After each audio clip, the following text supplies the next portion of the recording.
ગાંધીનગર જિલ્લાના કલોલ તાલુકાના ઈસણ ગામમાં મહાકાળી માતાજીનું મંદિર આવેલું છે. દેવ દિવાળી 2025માં અન્નકૂટને 50 વર્ષ પૂરા થયા. તે નિમિત્તે શ્રી મહાકાળી અન્નકૂટ મંડળ દ્વારા સુવર્ણ જયંતિ સતચંડી યજ્ઞનું આયોજન કરવામાં આવ્યું. 7/11/2025ના રોજ યજ્ઞ પરિપૂર્ણ કરવામાં આવ્યો, ત્યારે 8/11/2025ના રોજ રાત્રે લોક ડાયરાનું આયોજન કર્યું. ગુજરાતના લોક લાડીલા સુપ્રસિદ્ધ સાહિત્યકાર શ્રી માયાભાઈ આહિર, શ્રી વિક્રમભાઈ માલધારી અને લોકગાયક શ્રી જયદીપભાઈ પ્રજાપતિ દ્વારા લોક ડાયરાની મોજ કરાવી હતી. અમારી ઇન્ડિયા ટાઈમ ન્યૂઝ ચેનલને લાઇક, શેર અને સબસ્ક્રાઇબ કરો, જેથી કરી અવનવા સમાચાર તમારી સાથે પહોંચી શકે. બ્યુરો રિપોર્ટર હાર્દિક શુકલ. અન્નકૂટ મંડળ દ્વારા આવું સરસ મજાનું આયોજન. કાર્યક્રમ તો 2 તારીખનો હતો, પણ આપણે 8 તારીખમાં મને એવું લાગે છે કે મા ભગવતી એવું નક્કી કર્યું છે કે એ દિવસે રાખે, શનિવાર પસંદ કર્યો હોય છે. આખર તો નિર્ણાયક તો એ હોય છે. અમારા સ્નેહી કિશોરભાઈ અહીંયા ઉપસ્થિત છે, એને એકવાર તાળીઓથી વધાવો.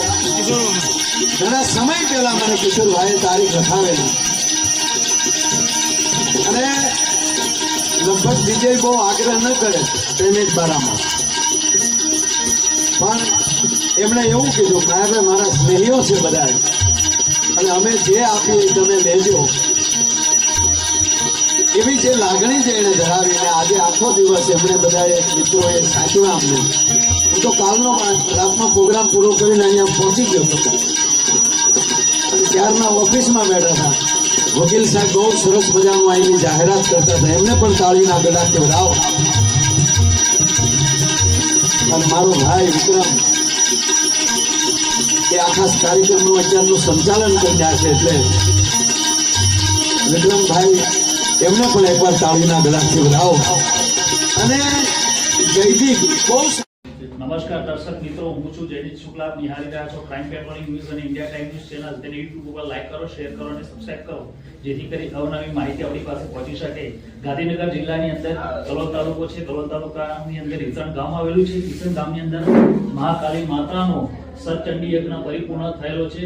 અને આજે 8 તારીખ અને રાતનો દિવસ અને અત્યારે પરોઢિયું થયું છે, ત્યારે આપણી જોડે આર્ટિસ્ટ જોડાઈ ગયા છે, ડાયરાના કલાકાર, ગુજરાતના ફેમસ એવા કલાકાર છે, જે એમનું નામ છે માયાભાઈ આહિર.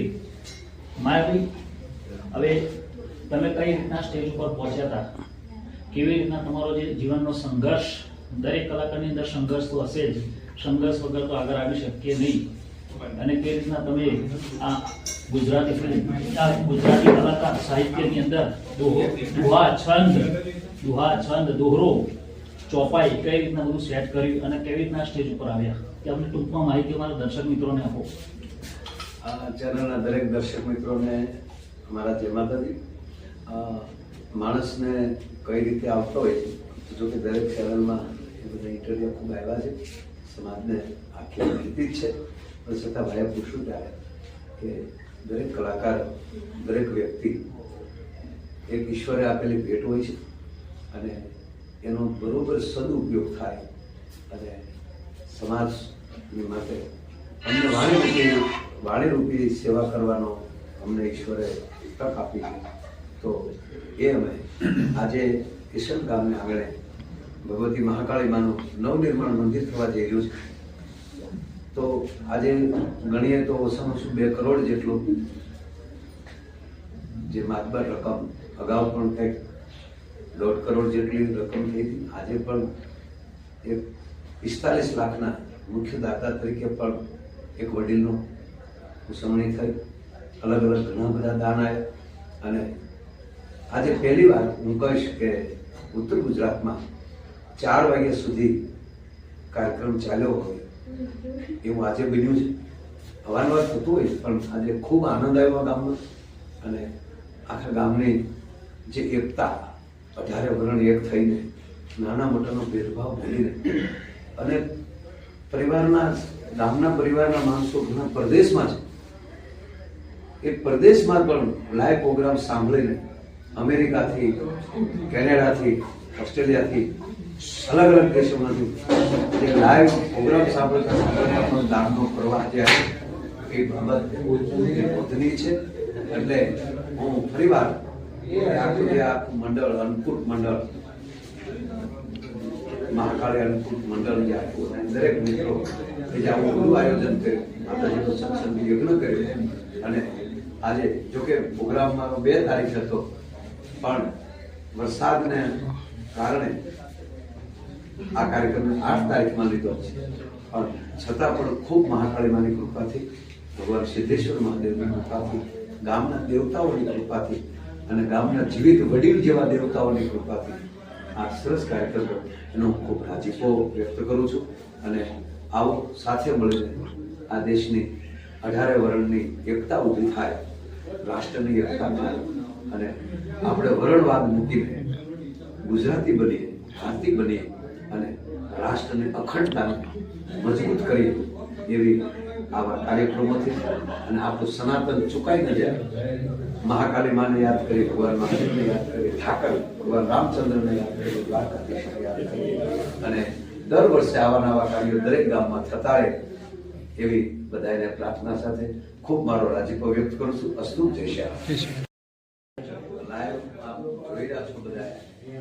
આ કાર્યક્રમ પણ લાઈવ હતો પણ અત્યારે એટલું જ કહું કે હસમુખાને હેતાળવા જેના રુદિયને રૂની વાત હસમુખાને હેતાળવા મરકીને કાઢે વેણ એવા નરને કદી કાંટો ન લાગજો હોય ભલે પારિકા શેણ એ હસમુખાને હેતાળવા એ મરકીને કાઢે વેણ.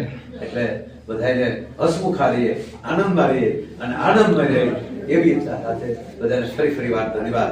જય શ્રી રામ. પાછો પડી જાય એવા રોટલા ઘડે. બોલો આવો અમદાવાદમાં એમાં બેનો રોટલા ઘડે પણ નવરા ભમરા પડે. હું કરું કહું તો એટલે એ તો બહુ ખાધું છે સાહેબ. એટલે આપણે બજારમાં જઈને પકોડી ખાવીએ એનો મતલબ એવો નહીં માની લેવાનો બાજુના રોટલાના મૂળ ઘટી ગયા અને એના મૂળ કોદાર ન ઘટે. આપણે જીસના પેટનો ટી-શર્ટ પહેરીએ એનો મતલબ આપણે એવો નહીં માની લેવાનો કે બાઘડીના ટોપીના મૂળ ઘટી ગયા છે, એના મૂળ કોદાર ન ઘટે. અને મનોરંજનના ઘણા ગીતો નીકળ્યા છે, હમણાં અમારો કોઈ વિરોધ નથી. કચુકો આપણો, ફૂદું આપણો, 4 બંગડી વાળી આપણો, 2 બંગડી અને બંગડી વગરને જ આપણો, અમારો કોઈ વિરોધ નથી. પણ એનો મતલબ તમારે એવો નહીં માની લેવાનો કે આ ઈશ્વરની ધરતીમાંથી મહાકાળી માના ભજનોના ગીતોના મૂળ ઘટી ગયા છે. કારણ કે ભજન એ ભજન છે, પ્રાર્થના એ પ્રાર્થના છે, વિનંતી એ વિનંતી છે. લાભીમાંથી નીકળે પછી ઘણી સુનાની ઘા તો તમારી અરજીમાં હું